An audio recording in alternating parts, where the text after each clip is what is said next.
বলবো, এখন আমার অবস্থাটাই এই লেখায় পড়ায় দিন কেটে যায়। তারা তার ফলে ভাই আমার নিজের ইচ্ছে গেছে মারা। নমস্কার। আসবেনকে এখন নাচ নাদিয়া পারভিনের ফুলে ফুলে ঢলে ঢলে। এইটা ও বলছে এটা আমার ছবি আমার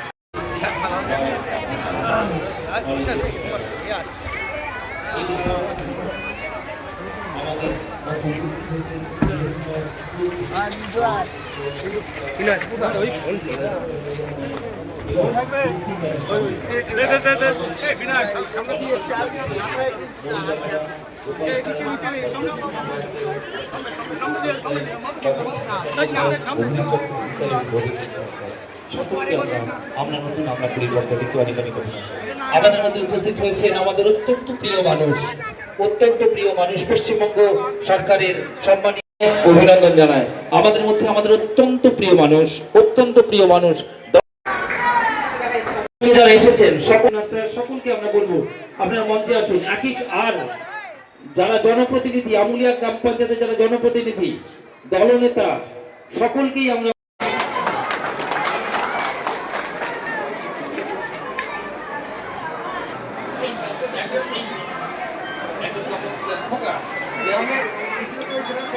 একই সঙ্গে স্যার রথীন ঘোষ মহাশয়ের হাতে আমাদের আমিনুল ইসলাম এই স্কুলের ছাত্র, সেই স্রোতে কর্মরত।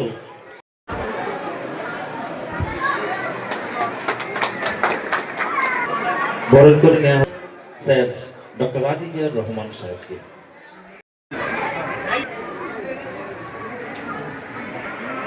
বরণ করে নিচ্ছি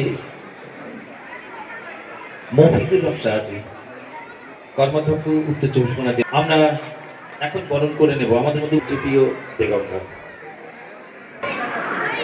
সহযোগিতা আছে আনিসা খাতুন, রায়পুর নিজামশা বিদ্যালয়ের ছাত্রী।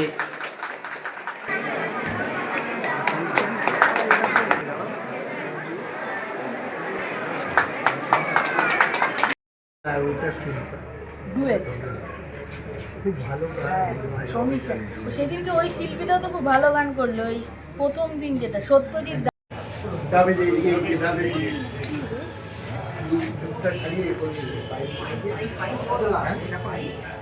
দেখুন, আমরা নূতন আমরা করি এটা এক ব্যতিক্রম উদ্যোগ। আমরা 19 সেপ্টেম্বরে গত 19 সেপ্টেম্বরে লঞ্চ করেছিলাম আমুলিয়া গ্রাম পঞ্চায়েত অফিসে। সেখানে ব্লকের সমস্ত আধিকারিক, আমাদের পঞ্চায়েতের সদস্য সকলেই ছিল, পঞ্চায়েত সমিতির সভাপতি সকলেই ছিল, সকলকে নিয়ে আমরা লঞ্চ করেছিলাম। আজকে প্রাথমিক স্তরে, স্কুল স্তরে হয়েছিল প্রাথমিক পর্যায়ে, তারপর ক্লাসটা জোনভিত্তিক হয়েছিল গতকাল এবং আজকে আমাদের মূল পর্বে অনুষ্ঠানটা চলছে রায়পুর নিরামশা আদর্শ বিদ্যালয়ের প্রাঙ্গণে। এখানে উপস্থিত হয়েছিলেন আমাদের মাননীয় মন্ত্রী, খাদ্যমন্ত্রী, আমাদের পশ্চিমবাংলা খাদ্যমন্ত্রী, অত্যন্ত শ্রদ্ধেয় ভালো মানুষ রথীন ঘোষ মহাশয় এসেছিলেন। আমাদের ডেপুটি সেক্রেটারি মাদ্রাসা বোর্ডের আমাদের আজিজুর রহমান সাহেব এসেছিলেন। হিউম্যান রাইটসের আমাদের দিদি ডক্টর দীপ্তি ভাই এসেছেন, ওনার টোটাল টিম এসেছেন। এখানে অনেক ব্যক্তিবর্গ এসেছেন, অনেক প্রধান শিক্ষক। কটা প্রতিযোগিতা ছিল আজকের প্রায় 100 জন প্রতিযোগী আছে। কি ইভেন্ট ছিল সেখানে আপনার যোগাসন আছে, ড্রয়িং আছে, নৃত্য আছে, গান আছে, আবৃত্তি আছে, বক্তৃতা আছে, নাটক আছে, কুইজ প্রতিযোগিতা আছে, এই ধরনের বিভিন্ন পর্যায়ে। বিশেষ করে ছোট ছোট আইসিডিএস সেন্টারে ছোট ছোট বাচ্চা, একদম ছোট্ট বাচ্চা 3 বছর বয়স, তারাও এই মঞ্চে নৃত্য পরিবেশন করেছে। চূড়ান্ত পর্যায়ে গতকালকের আমরা করেছিলাম প্রায় 100 জনকে, আজকের প্রায় 80-90 জনকে আমরা চূড়ান্ত পর্যায়ে তাদের শংসাপত্র, মেডেল এবং পুরস্কৃত করা হবে। মন্ত্রী এবং আধিকারিক তারা প্রশংসা করেছে আমুলিয়া গ্রাম পঞ্চায়েত এই উদ্যোগে। প্রশংসা ব্যাপারটা সেটা ওনারা যেটা ভালো বুঝে করেছেন, কিন্তু আমরা বুঝেছি যে বাচ্চাদের মধ্যে একটা প্রতিদ্বন্দ্বী জায়গা থাকা দরকার বিভিন্ন ইভেন্টের উপরে। তাদের মধ্যে ভয়, জড়তা, তাদের মধ্যে শিক্ষার যে জায়গাটা তৈরি করা দরকার, তাদের প্রতিদ্বন্দ্বী, তাদের ইচ্ছা আছে। এই ধরনের প্রতিযোগিতা করলে একে অপরের মধ্যে একটা প্রতিদ্বন্দ্বী মনোভাব তৈরি হয়, সেটা ভবিষ্যতে কিন্তু অনেক ভালো। সেটা আশা করছি প্রত্যেক বছর এই ধরনের প্রোগ্রাম চলবে। বিভিন্ন প্রতিযোগিতার পাশাপাশি দেখা গেছে সমাজ সচেতনতার বার্তা দিয়ে বিভিন্ন অডিও এখানে টাঙানো হয়। কি বলবেন এটা কোন ধাপ? আমরা আমুলিয়া গ্রাম পঞ্চায়েতের পক্ষ থেকে শুধু রাস্তা ড্রেনঘাট নয়, আমরা যা ব্যানার আছে বাস্তবে সেগুলো আমরা চেষ্টা করছি, তুলে তুলে চেষ্টা করছি। আশা করছি আমুলিয়া গ্রাম পঞ্চায়েত একটা স্বাস্থ্যকর জায়গায় যাবে। আপনাদের মাধ্যমে এটাই এটুকু বলবো যে আমাদের আধিকারিক সহ আমাদের জনপ্রতিনিধি সহ সকলের সহযোগিতা আমরা সকলের কাছে আশা করছি এবং আমুলিয়া গ্রাম পঞ্চায়েত সকল বাসীর কাছে আমরা আশা করছি আমাদেরকে সহায়তা করবেন। আমরা সবসময় আপনাদের পরিষেবা দেওয়ার জন্য বদ্ধপরিকর। আগামী দিন কি মডেল গ্রাম পঞ্চায়েত হিসেবে গড়ে উঠবে? মডেল করাটা খুব টাফ, কিন্তু চেষ্টা করছি আমরা সেই পর্যায়ে আস্তে আস্তে, হয়তো একটু সময় লাগবে, চেষ্টা করছি আমরা আগে নিয়ে যাওয়ার। নাম আর ডেজিগনেশন? মোহাম্মদ এমদাদুল হক ঝন্টু, প্রধান আমুলিয়া গ্রাম পঞ্চায়েত।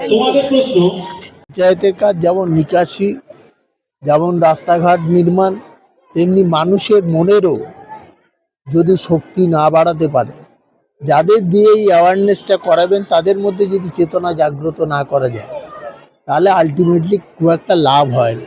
সেই জন্য এখানকার প্রধান খুব দায়িত্ব নিয়ে এটা করেছেন এই স্কুলের ইয়েতে, এবং দেখলাম অনেক ছাত্রছাত্রী আছেন এবং তারা এখানে বিভিন্ন অনুষ্ঠান করবেন এবং সেই অনুষ্ঠানের মধ্যে দিয়ে তাদের যে চেতনাবোধ জাগ্রত হবে, সেটা আগামী দিনে আমাদের ভবিষ্যৎ প্রজন্ম হিসেবে অনেক উপকার হবে। এই ধরনের যখন সুযোগ থাকে, তাহলে পঞ্চায়েতের অনেক ব্যবস্থা আছে, সেই সুযোগটা গ্রহণ করে যদি এই ধরনের উদ্বুদ্ধ করা যায়, আমাদের ছেলেমেয়েরা আরও বেশি জাগ্রত হবে। তালিকায় সভা কেন্দ্রের সাংসদের পরিবারের নাম আমি আপনাদের কাছে শুনলাম, আমি জানি না বলতে।